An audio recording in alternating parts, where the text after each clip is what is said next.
An official investigation into the death of gunman Raoul Moat as Britain's biggest manhunt ends. New pictures emerge of the killer's final hours during a long standoff with police marksmen. Detectives reveal 2 tasers were fired in the dramatic last moments of his life. During this time, officers discharged taser. However, this did not prevent his death. No compromise in the Church of England over the appointment of women bishops.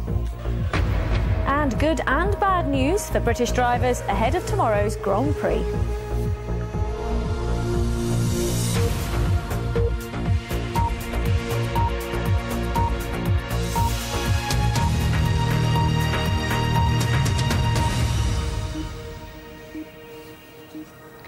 Hello and a very good evening. The final hours of fugitive gunman Raoul Moat are to be investigated by the police watchdog.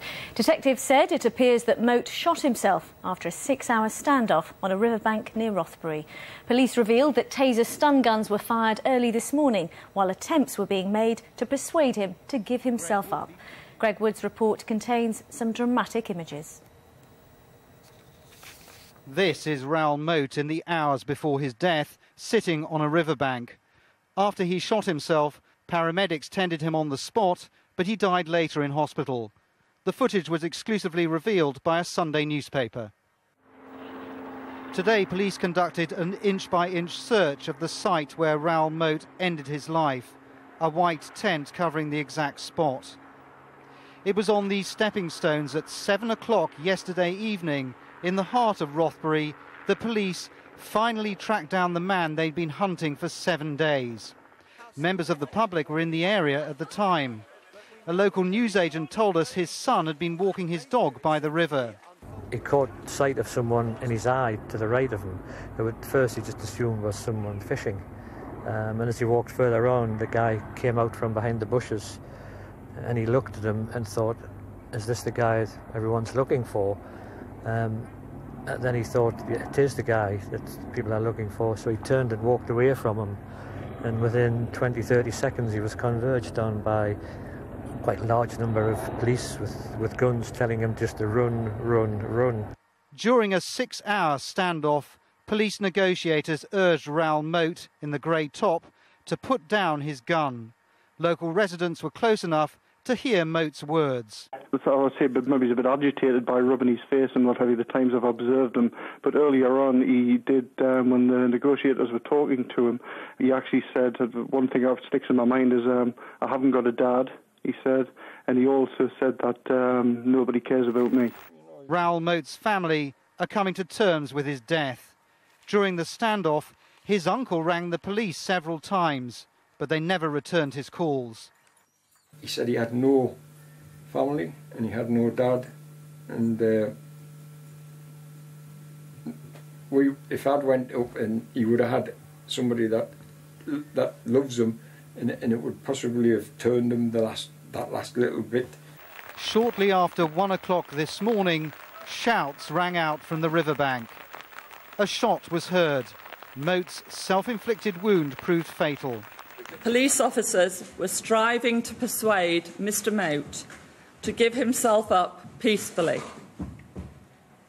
During this time, officers discharged taser. However, this did not prevent his death. It's now emerged that 2 tasers were discharged by 2 separate officers in the period leading up to Raoul Moat's death.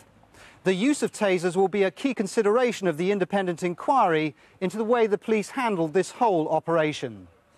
We will be examining whether correct procedures were followed by Northumbria Police and the detail of how this incident came to a conclusion. This beautiful Northumbrian market town is swiftly recovering from an extraordinary and disturbing week. But the question remains, why did it take so long to track down a fugitive hiding in the very heart of this community? Greg Wood, BBC News, Rothbury. Police have revealed for the first time what lay behind Moat's threat to target the wider public. He'd recorded a message on a dictaphone where he said the rules had changed. We also learnt more about the psychological profile police built up during the week-long investigation. Raymond Buchanan reports. At the start, it seemed like a domestic incident. Raoul Moat, jealous of his ex-girlfriend's new lover, turned to extreme violence. But Moat was different. A quest for revenge led him to take on the police too. And they responded with one of Britain's highest profile manhunts. But today, detectives revealed just what a threat he posed. At one of Moat's hideouts, police discovered a dictaphone recording with a chilling message. He disclosed his upset and annoyance at how the media had reported certain facts and believed the police may have been involved in this. At this time, he said the rules had changed and his threat had now moved to the wider public. And that made the need to understand the fugitive even more urgent. Detectives profiled the killer. It said he felt disrespected. He liked to be in control. His personality was rigid and inflexible. I've been absolutely terrified while he's been around, thinking, oh, has he come up here to look for me? You know, does he want to hurt me or does he want to speak to us? In his final hours, Moat was no longer in charge. Surrounded by armed police, he spent 6 hours facing capture. It might well be that at the latter few moments of his own life, he felt that by taking his own life, he regained control from the police. The question now is, did the police act appropriately? Was the manhunt and the standoff which ended by this riverside the best way to deal with a controlling killer like Moat? And did the firing of that taser influence the final outcome? Raymond Buchanan, BBC News, Rothbury.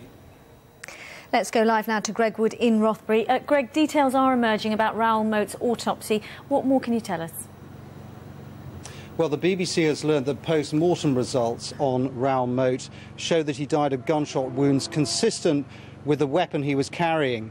But a family member has told us they can find nothing in the post-mortem about any marks on his body specifically linked to the use of a taser, though there are marks consistent with what's described as rough living. The family is considering whether to question the post-mortem and ask for a second independent autopsy. Now, the use of tasers goes to the heart of the inquiry by the Independent Police Complaints Commission. They want to know why tasers were used and if they were used properly. It's clear that many details about the exact circumstances of Raoul Moat's death have yet to emerge. Greg, thank you. Greg Wood in Rothbury there. On to the day's other news now, and the latest attempt by the Archbishop of Canterbury to push through a compromise to end divisions on ordaining women bishops has failed. Rowan Williams narrowly lost a vote in the Synod over a plan to allow parishes to opt out of serving under a female bishop. Earlier, the Archbishop of York hit out at critics of Dr Williams. Our religious affairs correspondent Robert Piggott has the story. The Church's leader was under renewed pressure tonight after he staked his reputation on a compromise over women bishops and lost. Men have ruled the Church as its bishops for 2,000 years, but Anglicans are now impatient to end that monopoly of power.